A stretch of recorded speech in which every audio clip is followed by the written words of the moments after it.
जिनका पहला क्लास है टेंशन नहीं लेना। यहाँ से स्टार्ट करेंगे 1857 की क्रांति। आवाज सही है?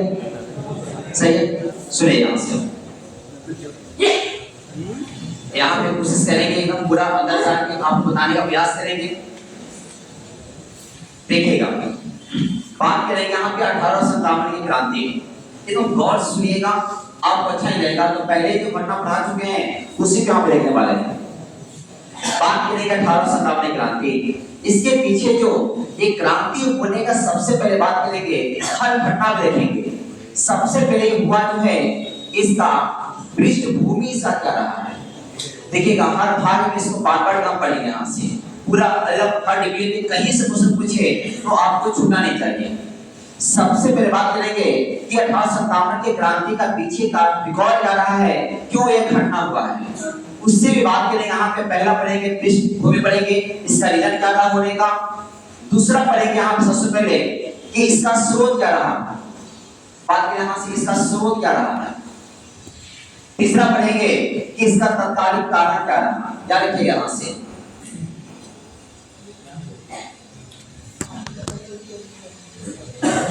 इसका तात्कालिक कारण यहाँ देखेंगे। जब ये तात्कालिक जो हो चुका था, फिर देखेंगे इसका विस्तार कहां तक रहा, विस्तार। फिर इसके बाद देखेंगे कि आखिर इसका जो परिणाम की बात करेंगे। परिणाम, किसी ने कहा कि ये सफल रहा, किसी ने कहा ये असफल रहा। हम सारे चीजों पर गौर करेंगे, सुनिएगा गौर से। बात करेंगे 1857 क्रांति पे, तो पहले देखिए कि इसका पृष्ठभूमि क्या रहा, क्या इसका बैकअप रहा कि क्रांति हुई। दूसरा देखेंगे आखिर ये स्रोत कहां से मिला, खास करके कि ज्यादा लोग इसमें उभर हो गए, लेकिन होने का जो रीजन रहा वो तत्कालीन कारण क्या रहा उसको देखेंगे। जब ये लड़ाई हो गई तब इसका विस्तार कौन सा एरिया कहां इसका विस्तार हुआ। जब ये क्रांति समाप्त हुई तो इसका परिणाम क्या रहा। किसी का कहना था कि ये सफल है, किसी का कहना था ये असफल है।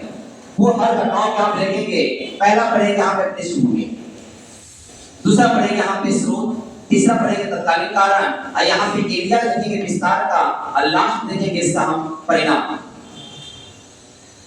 यहाँ पे सबसे बड़ा जो चलने वाला है वो है विस्तार, कहां तक इसका विस्तार हुआ है वो पढ़ेंगे। फिर देखेंगे यहाँ पे सफल है और सफल में कौन से व्यक्ति ने क्या क्या बातें कहा उसको यहाँ से देखेंगे। पहले बात करेंगे पृष्ठभूमि पे। आपको पता होना चाहिए कि यहाँ पे ईस्ट इंडिया कंपनी जो आती है 1600 ईस्वी में आती है। कहानी सुनते रहिएगा। 1600 ईस्वी में ईस्ट इंडिया कंपनी आती है महारानी एलिजाबेथ के नेतृत्व में। उनका कहना था कि आप जाके यहाँ पे कंपनी खोले और वहां से अपना व्यापार करें। ये 1600 ईस्वी में आती है। ये पहला जो आप देखिए यहाँ 1600 ईस्वी में आती है, लेकिन यहाँ तक सब कुछ ठीक था। 1757 एक टर्निंग पॉइंट, युद्ध कौन सा है, प्लासी। सुनिएगा धीरे धीरे इसमें आपको पता चलेगा कहानी। स्टार्टिंग कहां से 1600 में कंपनी आई है, यहाँ से कंपनी शुरू हो गई। ये कंपनी यहाँ शुरू हो चुकी है। अब यहाँ पे प्लासी का युद्ध हुआ है। यहाँ तक एरिया में यहाँ जो देखे हैं, यहाँ तक इनका मेन मकसद था यहाँ से व्यापार करना, कुछ ऐसे था। स्टार्टिंग यहाँ से व्यापार ही कर रही है, लेकिन यहाँ पे एक टर्निंग पॉइंट 1857 क्रांति, 1757 प्लासी का युद्ध। जैसे प्लासी का युद्ध होता है तब इनका मन बदल जाता है और सोचते हैं कि हल्का यहाँ पे शासन करना शुरू कर देते हैं। इन्हीं के बाद आपने देखा था 1764 में एक युद्ध है, नाम है बक्सर का युद्ध।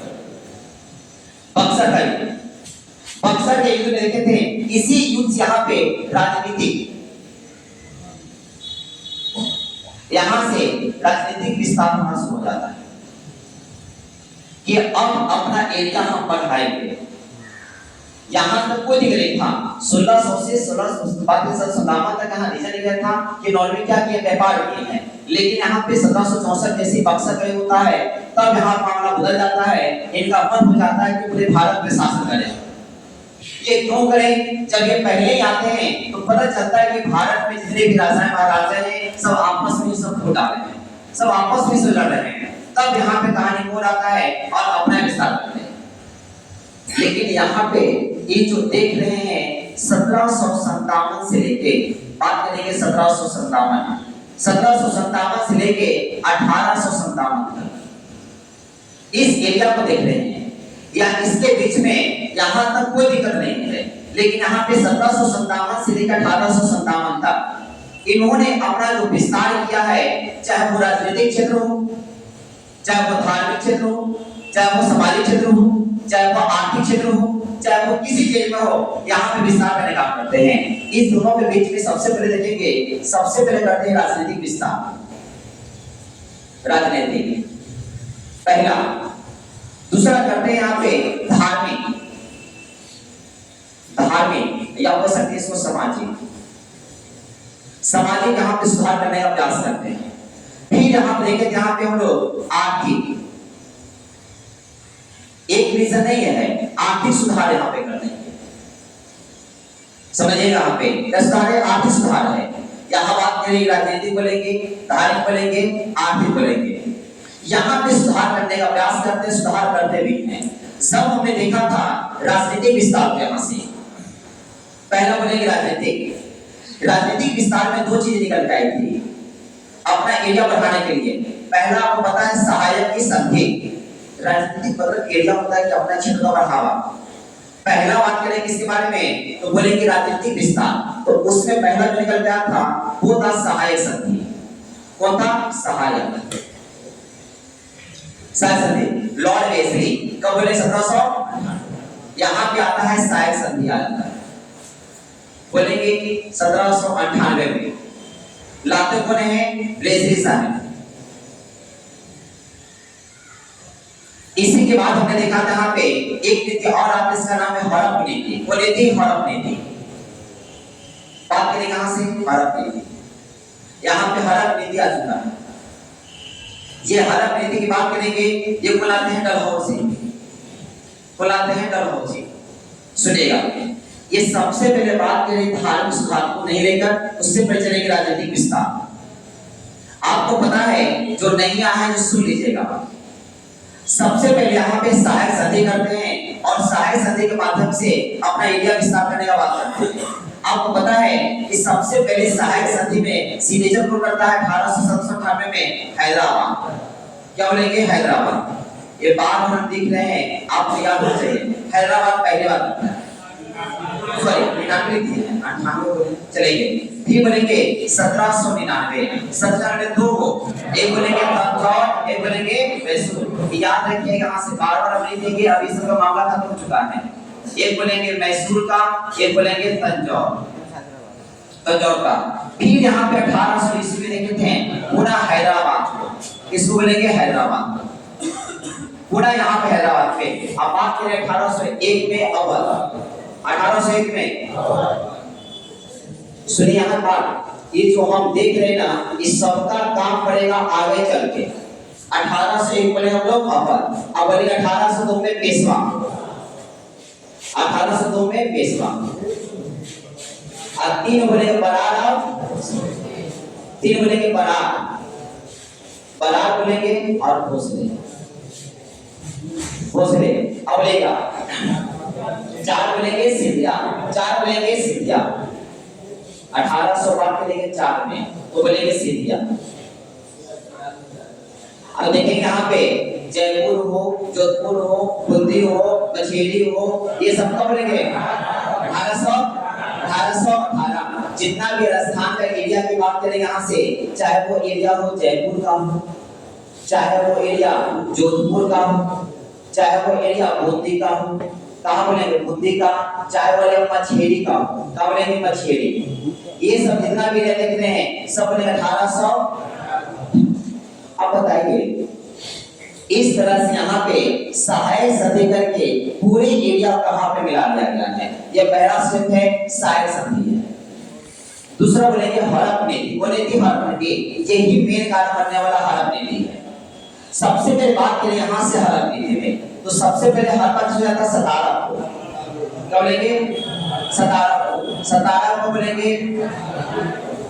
सबसे पहले इसी को हड़पा के 1848 में इसको बोलेंगे सतारा को। चलेगा। अब बोलेंगे यहाँ पे पंजाब, जयपुर, संबलपुर, सब बोलेंगे 49 में। बात करें यहाँ पे जयपुर, बार-बार यहाँ लिख रहे जयपुर की बात करेंगे। बात करें यहाँ से पंजाब, ये क्वेश्चन ऑलरेडी दुआ के मेन से पंजाब पूछा हुआ है। अब बात करेंगे संबलपुर, सब ये सब बोलेंगे 1850 में। सिक्किम और बगाड़ को बोलेंगे 50 में, सिक्किम और बगाड़ को बोलेंगे 50 में, सिक्किम को बोलेंगे। और बात करेंगे बगाड़, बगाड़ बोलेंगे कब बोलेंगे 1850 में। चलेंगे 50 के बाद बोलेंगे 52 में लोअर बर्मा और उत्तराखंड। बात करेंगे लोअर बर्मा, लोअर बर्मा एकदम याद रखिएगा, बार-बार लिख ले लोअर बर्मा। और बात करेंगे उत्तराखंड, उदयपुर, उदयपुर उदयपुर ये बोले कब 52 में, बोलेंगे 52 में। फिर बोले 53 बोलेंगे झांसी, 53 में ये सब यहाँ पे आएगा। झांसी बोलेंगे 1853 में, 53 में। और 54 बोलेंगे नागपुर, 54 बोलेंगे नागपुर। और 56 में अवध, अवध का बोलेंगे 56। सुनिए यहाँ से, और ये हम ये सब याद करवा चुके हैं आपको। ये जितना भी आप देख रहे हैं उस सब यहाँ पे सहाय सती और हरप प्रति यहाँ पे हटा गया है। एक बात बताइए, ये जितना एरिया देखे हैं क्या अंग्रेज के खिलाफ नहीं रहेगा? बिल्कुल रहेगा। इस सब एरिया में देखें, इस सब अंग्रेज के खिलाफ बैठा हुआ है। ये तो राजनीतिक विस्तार हुआ। आइए यहाँ पे धार्मिक पे चलते हैं। धार्मिक पे दो चीज हम देखा था। एक बोले यहाँ पे सती प्रथा, कौन प्रथा? सती प्रथा। और दूसरा बात करेंगे विधवा विवाह, कौन विवाह? विधवा विवाह। सुनिए कहां से, विधवा विवाह। और बात करेंगे सती। सुनिएगा, धार्मिक चीजों पे भी हस्तक्षेप किया गया था। खासकर यहाँ पे सती में बोला गया था कि किसी का अगर पति मर गया है तो उसकी पत्नी को भी चिता पे सुना, साथ में उसको भी जलना पड़ेगा। ये भारत की संस्कृति थी, भारत की संस्कृति थी। लेकिन यहाँ पे अंग्रेज सब आते हैं तो अपने फायदे के लिए क्या करते? सती प्रथा को समाप्त। 1829 में धारा कितना? 17। किसके सहयोग से? राजा सती प्रथा को यहाँ पे हटा दिया गया। लेकिन यहाँ पे भारत की संस्कृति कहती है कि सती प्रथा हमारे भारतीय कल्चर में, भारत की संस्कृति में है। जिसका पति मर गया है वो साथ में बचे रहता है कि साथ में रहेंगे। जब पति मर ही गया है तो पत्नी क्या करेंगे? पत्नी को भी जाना पड़ेगा। लेकिन यहाँ पे धार्मिक हस्तक्षेप कर चुका है सती प्रथा में। विधवा विवाह, इसमें कहा गया विधवा में कि भारत की संस्कृति ये कहती है कि जिस महिला का एक बार शादी हो गया है दोबारा उस महिला का शादी नहीं होगा। ये भारत की कल्चर, हर जगह धर्म का अपना अपना मायने है। लेकिन फिर भी इसका क्या कर देगा? लागू कर दिया गया कि विधवा विवाह होगा। ईश्वर चंद्र सागर सतपुर सिंह और बोलेंगे टीके करवे नहीं थे, टीके करवे और 4 व्यक्ति नाम पड़े थे हम लोग वहां पे। सुनेगा, वहां पे कहानी देख चुके थे। अब आएगा, बताइए ये धार्मिक हस्तक्षेप हुआ कि नहीं हुआ? हमारा कल्चर नहीं कहता है कि आप ऐसा करें, लेकिन आप ऐसा कर दिए। हमारे कल्चर कहता है कि महिलाएं का शादी दोबारा नहीं होगा भारतीय समाज में, लेकिन आप फिर भी कराते हैं अपने फायदे के लिए। ये भी चीज आने का था। अब बात आता है, ये तो हिंदू का मामला हो गया है, ये दोनों किसका मामला है? तरह से हिंदू का है। लेकिन अब मामला आता है यहाँ से मुसलमान का। सुनेगा, इन्होंने किसी को नहीं छोड़ा है। सुनेगा, इसके बारे में सुनिएगा। आपको पता है कि दिल्ली सल्तनत चल रहा था, यानी कि मुगल सत्ता चल रही थी। मुगल सत्ता जैसी चल रही थी तो यहाँ पे मुगल में जो बादशाह बैठा होता था दिल्ली में, वो क्या कहता था कि एक बैठा था वहां पे जिसका नाम है खिल्लर। सुनिएगा से खिल्लर, सोचिएगा ये यहाँ पे भारतीय का हस्तक्षेप कर चुका है, खासकर यहाँ पे हिंदू का। वहां पे हर राज को प्रताड़ित करने का काम किया गया। 2 सन्निग्ध, सहायक संधि हो चाहे हर नीति हो। लेकिन यहाँ पे धार्मिक हस्तक्षेप भी किया जा रहा है, सामाजिक जो सामाजिक का वो भी हस्तक्षेप किया जा रहा है। जैसे बोलेंगे सती प्रथा और विधवा विवाह। बात करेंगे यहाँ पे मुसलमान में और बात करेंगे खासकर यहाँ पे मुगल सत्ता की। इसमें कहा गया एक पढ़ता था खिलत। इस सब याद कीजिएगा, बता दे रहे हैं आपको, कोई कहानी नहीं सुना रहे आपको। इस सब आपको याद करना पड़ेगा। जब आप क्वेश्चन पूछिएगा ना बीपीएससी या कहीं डिग्री जाके, सब यही पूछा खिलत क्या था। पढ़िएगा इसमें खिलत कौन चीज था, सुनिए खिलत क्या था। यानी कि जो बादशाह बैठा रहता था ऊपर की ओर दिल्ली गद्दी पे, उसकी शासनकाल में बहुत छोटे छोटे बादशाह हुआ करते थे। एक में शासक हो गया, छोटे छोटे खुदरे बादशाह हुआ करते थे और जनता हुआ करती थी। कोई अगर बादशाह या फिर कोई जनता अच्छा काम करते तो उसे एक रेशमी वस्त्र उसको दिया जाता था। जैसे आप देखो किसी को कोई आता है तो उसको शॉल वगैरह दिया जाता है। उसी तरह से जो मुगल सत्ता में जो लोग बैठे थे, उनके शासनकाल के दौरान कोई अच्छा अगर काज कर दे तो उनको एक चीज आता था, रेशमी वस्त्र। क्या रखिएगा, पूछिएगा खिलत में क्या दिया जाता था, रेशमी वस्त्र। रेशमी वस्त्र दिया जाता था। अब वो रेशमी वस्त्र कोई पहन के रोड पे निकले तो बताइए, यही से तो यहाँ पे लोग बैठे हुए हैं और इन्हीं में से कहे कि हमारे तो अपन आदमी है, तब अपन आदमी है, तो थोड़ा सा तो लगेगा ना कि उनका आत्मा है। अब सब रहेगा बोलने से वही बात वहां होता था। इनका कहना था कि मेन मालिक हम हैं, अंग्रेज मेन मालिक हम हैं, अब हमारा ना छोड़ के कोई व्यक्ति दे रहा है, हमारे सामने दूसरा कोई बहा दे रहा है और पहले ऊपर घूम रहा है, एक खास शादी बन गई। ये चीज ठीक नहीं लगा। अगर हम उपहार देते तो कोई दिक्कत नहीं है कि छोटा मोटा मुगल साम्राज्य है जो अपने तरफ से तोहफा देके घुमा रहा है, तो खिलत प्रथा को बंद कर दिया कि आप किसी को रेशमी वस्त्र नहीं दे सकते हैं, यानी कि आप अपना आदमी किसी को नहीं कर सकते हैं। ये पहला सिस्टम रहा। तो बात करें यहाँ पे, ये बात करेंगे रेशमी वस्त्र से चलता था। कौन सा वस्त्र, रेशमी वस्त्र। क्या रखेगा, इसमें रेशमी वस्त्र था।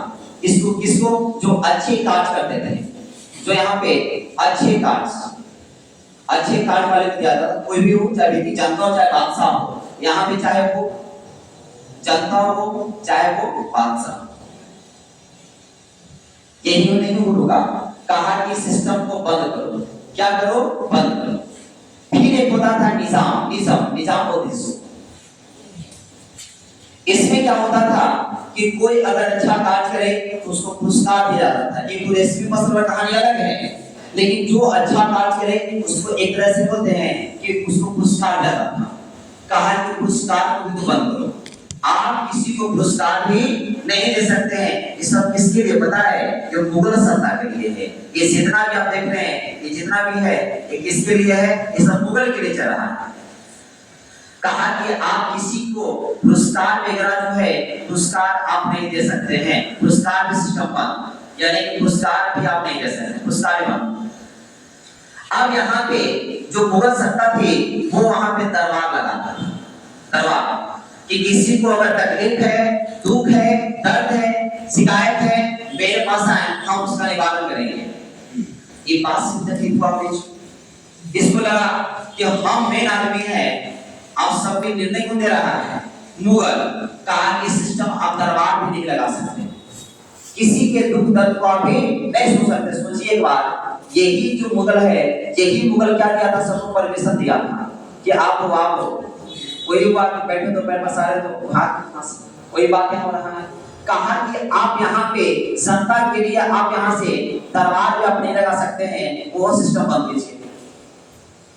अब इतना ही नहीं, अब यहाँ पे एक व्यक्ति का नाम सुनोगे, जिनका नाम है डलहौजी, और एक व्यक्ति नाम सुनोगे एलनब्रो, और एक नाम सुनोगे लॉर्ड कैनिंग। सुनेगा यहाँ पे एलनब्रो का कहना था यहाँ से था, देखना सुनेगा एलनब्रो का यहाँ पे कहना था कि जो सबसे पहले यहाँ पे देखोगे, जो सिक्का पे, किसपे, सिक्का पे, जो सिक्का पे जो राजा महाराजा का चित्र हुआ करता था। कहा कि जितना भी मुगल सत्ता का सिक्का है, जिस जो बादशाह का चित्र है, उस सब को हटा दो। किसने बोला, एलनब्रो। देखिए, 57 क्रांति का रीजन एक नहीं है, अभी और पढ़ेंगे आपको पता चलेगा क्या रीजन था।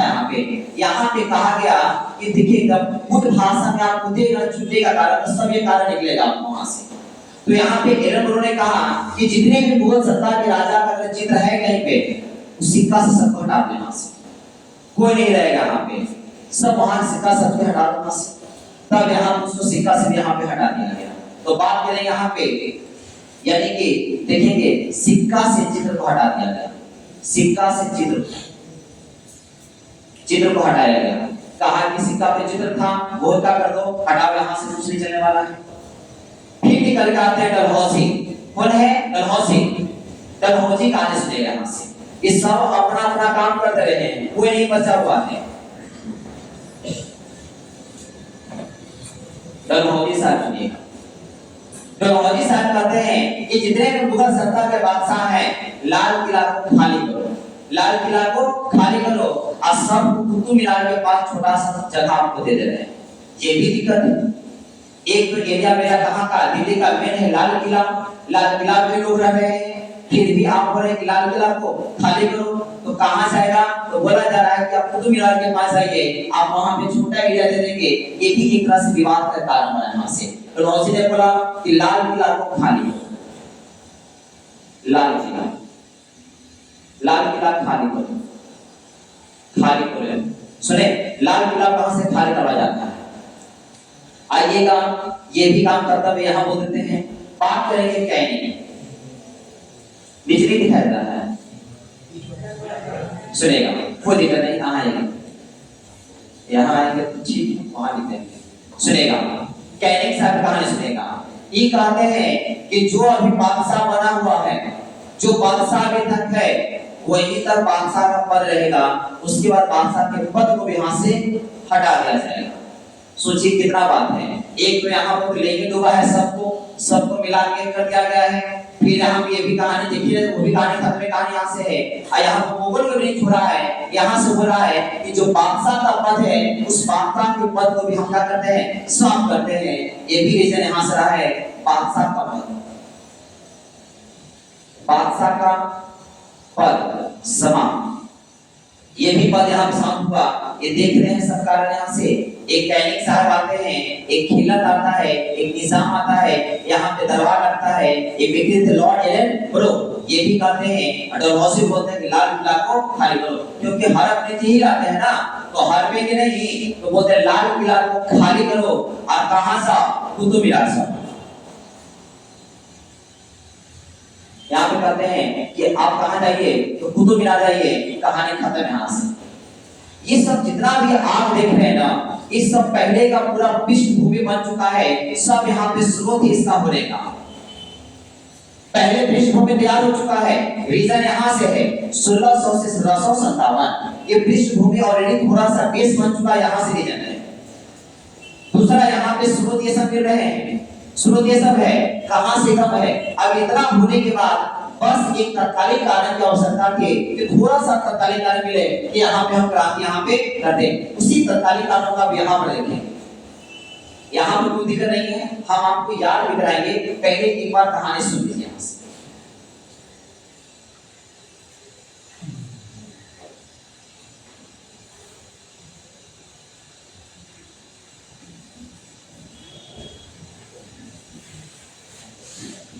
आइए यहाँ पर अब देखेंगे तत्कालीन कारण।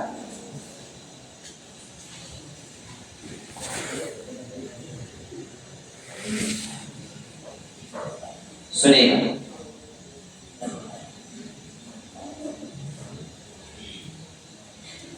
यहाँ आएंगे। अब उतना सारा पूरा केस बन चुका है, भारत में स्थिति उधर उधर पूरा हो चुकी है। अब यहाँ पे तत्कालीन कारण की आवश्यकता है। यही पर निकल के आता है कि यहाँ पे आपको बताना चाहिए, इसके पहले भी सेना लोग भी भर्ती हुआ करते थे। वो लोग सेना लोग, यहाँ से अगर सेना की बात करें, थोड़ा सा पीछे चलेंगे यहाँ से। अगर हम सेना की बात करें, सेना में भी कहानी उल्टा पुल्टा था।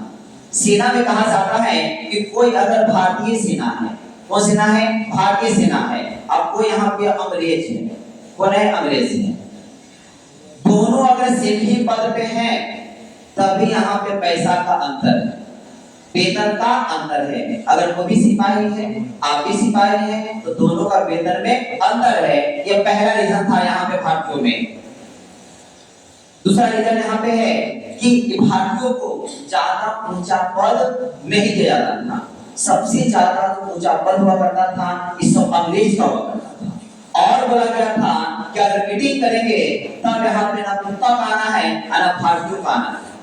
यानी कि भारतीयों को इधर से कुत्ता के विरोध कहा कि अगर हम मीटिंग भी करना चाहते हैं तो उस मीटिंग में ना कोई भारतीय आएगा ना कोई कुत्ता आएगा। और यहाँ पे सेना का विवाद आ चुका है, सब एक ही पद पे हैं, तो क्या दिक्कत है। ये लोग अपने आप को गोरा बोलते थे कि हम गोरा हैं, और इसको बोलते थे काला। काला से बोलेंगे भारतीय। यहाँ पे भी सेना में दिक्कत था, यहाँ पे एक ही पद पे रहते हुए भी पैसा दोनों में अंतर था। यहाँ पे ऊंचा पद भारतीयों को नहीं दिया जाता था, वो भी सेना में विवाद कर रहा। अब यह तत्कालीन कारण, यहाँ पे सब कुछ यहाँ पे बढ़िया चल रहा था, लेकिन दिक्कत ये होने लगा कि पहले एक राइफल हुआ करती थी जिसका नाम है कुछ ब्राउन बेस। एक स्टेट का क्वेश्चन पूछा होगा, यहाँ से एक राइफल थी जिसका नाम है ब्राउन बेस। ये राइफल हुआ करती थी, इसमें भी कोई दिक्कत नहीं था। लेकिन यहाँ पे कहानी ऐसा आता है कि इसके जगह पे दिसंबर 1856 में एनफील्ड राइफल आता है। एनफील्ड राइफल बात करेंगे यहाँ से, एक यहाँ देखेंगे एनफील्ड राइफल आ जाता है। राइफल आता है, एक कब बोलेंगे छोटा लेटर रखिएगा, दिसंबर 1800। ये क्वेश्चन ये पूछ चुका है। यहाँ पे कहा जाता है कि ब्राउन बेस की जगह पे एनफील्ड राइफल आ जाता है, लेकिन विवाद का विषय रहा है। इससे कहना था कि एनफील्ड राइफल में जो कारतूस को प्रयोग किया गया है, उसको छोड़ने से पहले उसको मुंह से उसको काटना पड़ता था, तब वो छूटा था। लेकिन विवाद का विषय रहा कि इसमें चर्बी वाला कारतूस था। बोला कारतूस था। यहाँ पे कहा गया कि चर्बी आखिर किसका है, तो कोई बोला गाय के, कोई बोला सुअर के। अगर गाय को है तो हिंदू को प्रॉब्लम है, और सुअर को है तो मुस्लिम को प्रॉब्लम है। यहाँ से अगर यहाँ पे दिक्कत किसको यहाँ पे है, अगर कहा गया है कि चर्बी का प्रयोग किया कोई दिक्कत नहीं है, लेकिन अगर कोई बोला है कि गाय वाला है तो हिंदू प्रॉब्लम है, कोई बोला है सुअर वाला है तो मुस्लिम को प्रॉब्लम यहाँ पे है। अब यहाँ पे देखते होने लगे, इसी में से बात करेंगे। यहाँ पे तत्कालीन काल में जगह लेने वाले हैं, नाम है बैरकपुर। सुनेगा यहाँ से बैरकपुर छावनी। ये बैरकपुर जो छावनी आप देख रहे हैं, ये बंगाल में।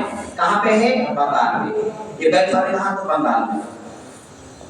ये बंगाल में यही पे एक व्यक्ति का जिसका नाम है मंगल पांडे। कौन पांडे? मंगल पांडे। जिनका जन्म होता 1827 ईस्वी में। एकदम छोटा रखिएगा, याद रखना आपको है कि यहाँ से इसी बैरकपुर छावनी में एक व्यक्ति है जिनका नाम है मंगल पांडे। कौन पांडे? मंगल पांडे। इनका अगर हम बात करेंगे जन्म का तो बोलेंगे 1827 में। 1827 में इनका जन्म है। कहाँ बोलेंगे? आपको पता है उत्तर प्रदेश के बलिया में। कौन सी रात?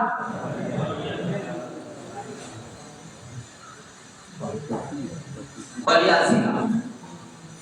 जिला कहाँ बोलेंगे? उत्तर प्रदेश में। बलिया जिला में इनका जन्म है, उत्तर प्रदेश बलिया जिला में जन्म है। नाम है मंगल पांडे। ये व्यक्ति जो देखे हैं ये बंगाल में 34 नंबर और देखिए 34वीं, ये 34वीं रेजिमेंट के ये पैदल सेना थी। पैदल सेना सिपाही थी। पैदल सेना सिपाही थी, क्या रखिएगा, पैदल सेना ये सिपाही थे। ठीक है, पहले भी सिपाही हुआ करता था, अरे एक हुआ घोड़ा वाला, एक हुआ पैदल वाला, एक हाथी वाला, ऐसे हुआ करता था। तो जो मंगल पांडे देखे हैं इनका 1827 में ये 34वीं रेजिमेंट में ये पैदल सेना के पद पे भर्ती थे।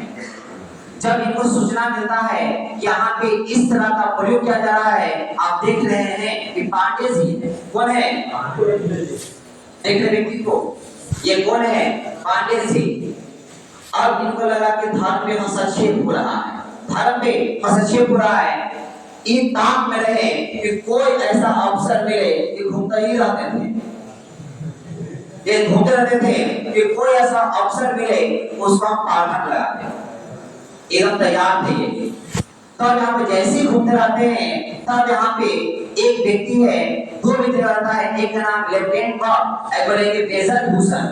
ये दो व्यक्ति हैं समझिएगा, एक का नाम है लेफ्टिनेंट और एक का नाम मेजर हुसैन। सुनेगा दो व्यक्ति कहानी सुनेगा यहाँ से, बोलेगा यहाँ से लेफ्टिनेंट बोलेंगे बॉब और बोलेंगे मेजर हुसैन बोले क्या सुनेगा मेजर हुसैन। ये दो व्यक्ति सुने कहानी यहाँ से।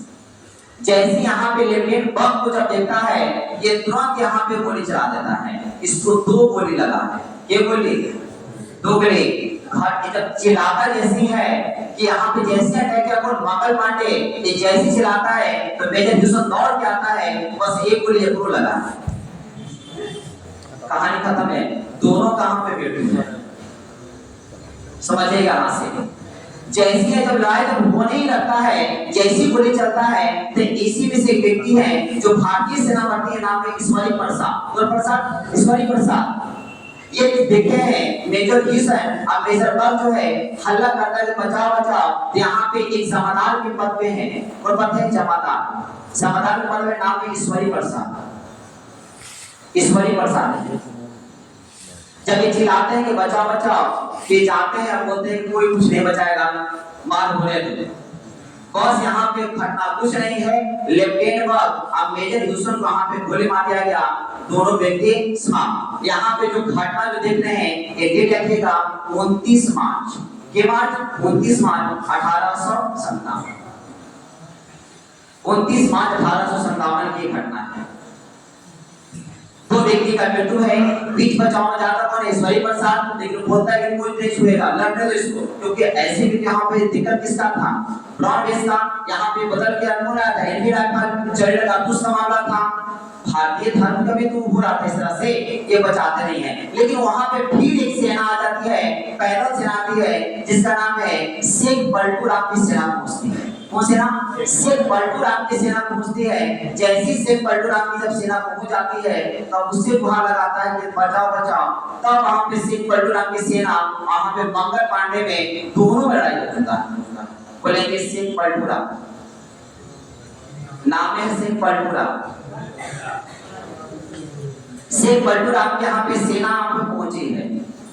जैसी सेना पहुंचती है बस यहाँ पे लड़ाई हो जाता है मंगल पांडे में और शेख बल्टू राम में। जब पटापटी जब शुरू कहानी है तब यहाँ पे मोड़ आता है।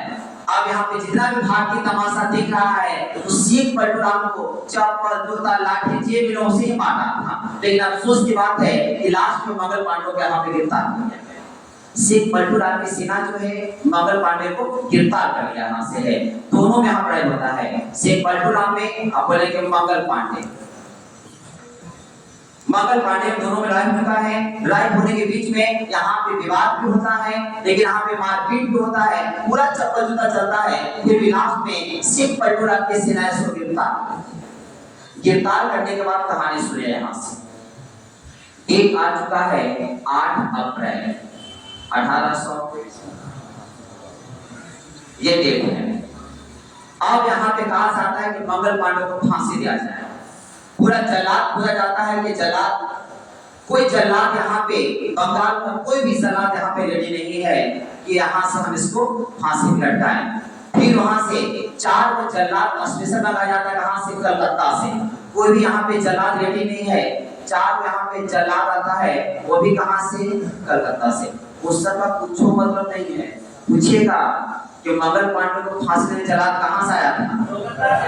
कोई ठीक ठिकाना नहीं है। जान लीजिए जितना कहानी बोल रहे हैं कहानी नहीं है, पोषण इसने चल रहा है पूरा खंगाली बैठ के भाई बाबू को अपने में कहां से आया? वो लगा बिहार से गया होगा, इधर किस गया होगा, मारिएगा नहीं। यहाँ पे कोई भी जल्लाद इसको फांसी देने के लिए कोई रेडी नहीं था। यहाँ पे मंगल पांडे को यहाँ पे फांसी दी जाए। तब ये जल्लाद कहां से आ चुका है? 4 को कहां से आया? अब यहाँ पे फाइनल रूप से यहाँ पे 8 अप्रैल 1857 ईस्वी में मंगल पांडे को यहाँ पे फांसी दे दिया गया।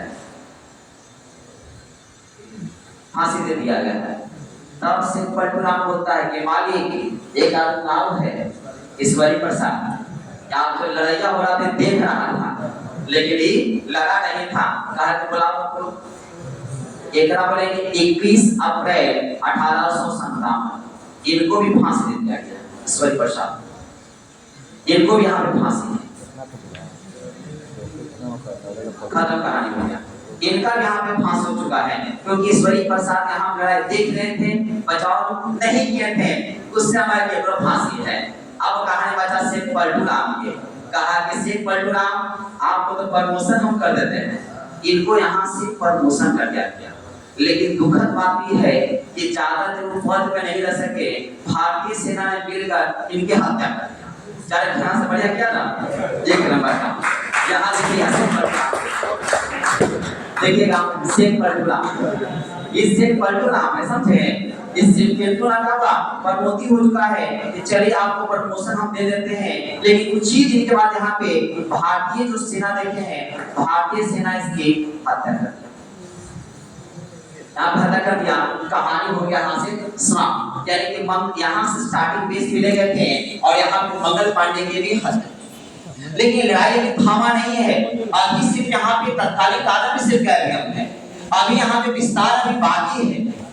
विस्तार करेंगे, इसका परिणाम करेंगे, किसी ने सफल कहा, किसी ने सफल कहा, सबसे बड़ा एरिया यही चलने वाला है, यही विस्तार चलने वाला है। जितना भी एरिया में होगा लड़ाई, चाहे वो एरिया लखनऊ का हो, चाहे बिहार का हो, चाहे झांसी का हो, कहीं का व्यक्ति हो, चाहे दिल्ली सल्तनत में हो, इस सबको पूरा एक करके बढ़ाने वाले हैं। ये तो अगर स्टार्टिंग हुआ है, इसके बाद जो देखेंगे ना, जब पढ़ेंगे यहाँ पे झांसी पढ़ेंगे, जब यहाँ पे बिहार पढ़ेंगे, जब यहाँ पे कानपुर पढ़ेंगे, तब मजा आएगा, वहाँ पे बहुत ज्यादा आएगा। किस तरह से भारत को एकजुट होकर यहाँ पे लड़ने का काम किए थे, ये तत्कालीन काल में देखा।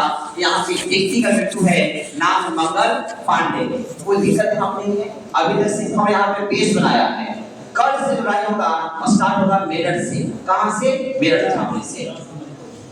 वहां से कहानी स्टार्ट होगा। यहाँ पे पूरा पेज से पढ़ चुके हैं, रीजन क्या रहा था, यहाँ बैकग्राउंड क्या रहा है इस लड़ाई होने का, क्यों यहाँ पे मुसलमान शामिल हो गए, क्या उनका मतलब था। तो आपको साफ पता चला होगा कि लाल किला को ये भी रीजन हुआ है।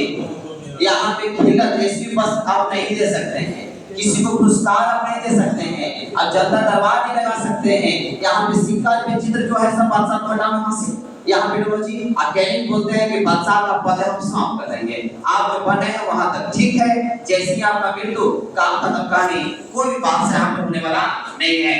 तो यहाँ पे कहानी, यहाँ पे सेना में भी भारतीय सेना और अंग्रेजी सेना थी, लेकिन आज भारतीय सेना में बात करेंगे तो इसको काला बोलते थे, अब अंग्रेजी सेना भूरा बोलते थे।